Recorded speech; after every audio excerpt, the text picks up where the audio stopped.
I love soft baiting the canals. Once upon a time I used to think that they were pet fish and they should be steered away from. But you know what? I found these pets are very difficult to catch if you don't do it right. So we want you to be empowered to catch more fish. If you catch more fish, you're happy about it, builds my business, builds everything we do, everybody's happier. So we want that to occur. And I reckon that the most important thing for us to get and master is the whole thing of drift. I've had a lot of people come in, they've looked at our videos online, and they've really been disappointed at the results. And yet when we go and fish beside these very same people, we're pulling out fish after fish after fish. What is it that makes a difference? Well, I think the most important thing is the way that you control your line. And we're going to give you a far more detailed view of just how to drift a soft bait onto fish to catch more fish. The way that we've found has been best for consistently catching fish relies on several things, and the most important of these is the drift. It's critical for us to get the lure, the soft bait, to come right onto the fish's mouth or onto its nose.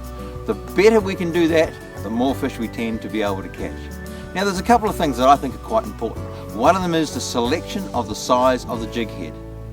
It's my preference to go as light as I can for how the conditions demand it. So if the canal's moving really fast, well, we've obviously got to put on a heavier jig head. I might go as far as 1/8 of an ounce, or even in extreme cases for 1/4 of an ounce of a jig head. But by preference, I'd far rather be around 1/16 of an ounce or even lighter. How can you cast this, you say? Well, you've got to get the right rod and the right setup, the right braid and everything to make it all work. But if you can get that all working together, you've got a much better chance, because the bait really drifts down on the current, and that's the way that the fish normally sees its prey coming to it. It's much happier taking it that way. The other thing that's really important is making sure you've got connection to this free floating piece of beautiful bait that they just can't wait to eat. And that comes down to the way we handle it. We don't want to be bouncing it up and down as we jerk it up, and we don't want to be winding too fast so we keep it above their heads. You want to make sure that as much as possible you've got a straight line from the end of your rod tip right down to where the soft bait is drifting in the current.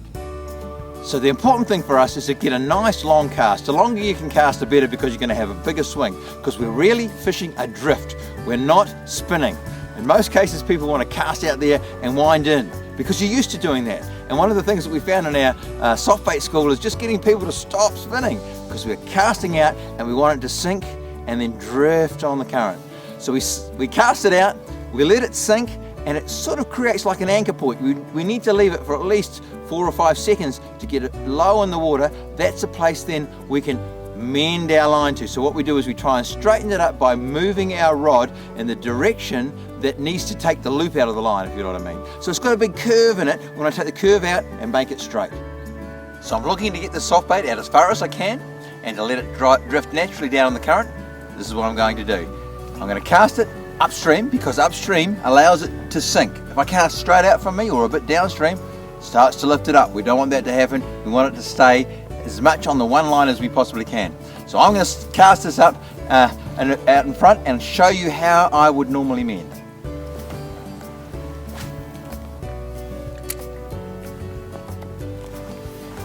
First thing to do is to straighten the line. I just straighten the line so that I can see the line on the water.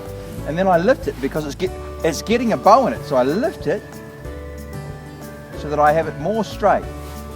Notice how much winding I'm doing. Nothing. Why do I do little winding? Because I want it to sink and drift. I'm using only 1/16 of an ounce here. I want to make sure it's floating down onto the fish's mouth in the most natural way possible. I'm just keeping contact now and allowing that line to come around on the current, and I'm waiting for bites. I've just actually got a little bite then, so there's a fish out there.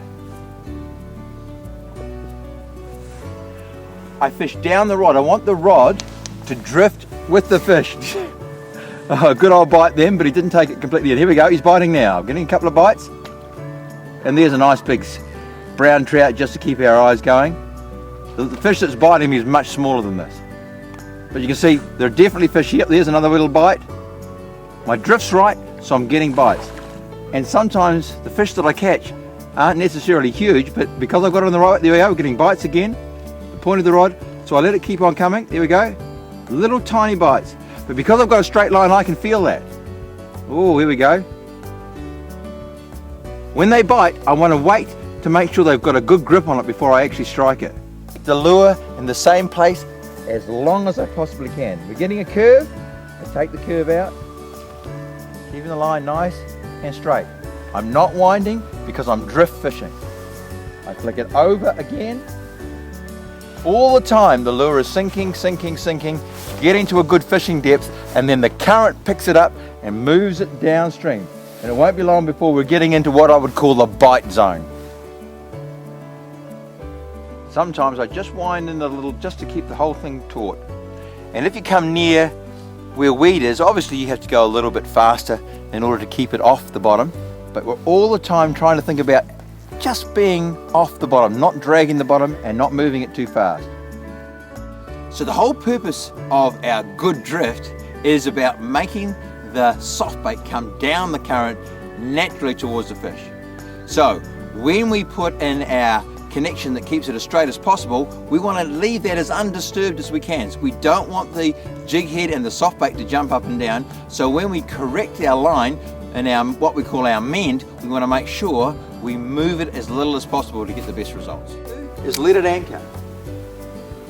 It's sinking down.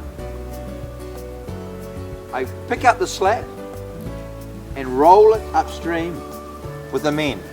It's important not to lift it too far, otherwise we're going to bring up the bait and disrupt its lovely course onto the fish's mouth.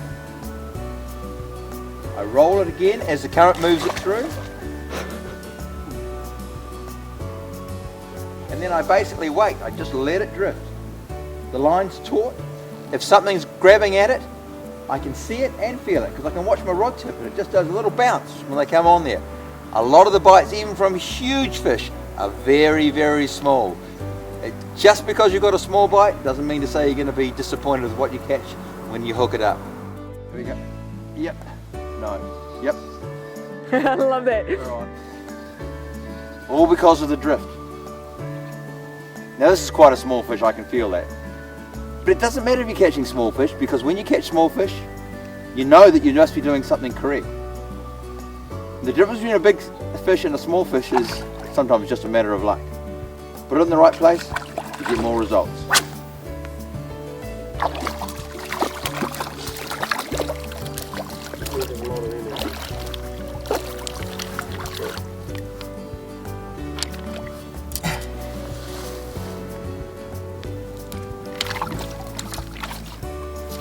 There you go, little fella.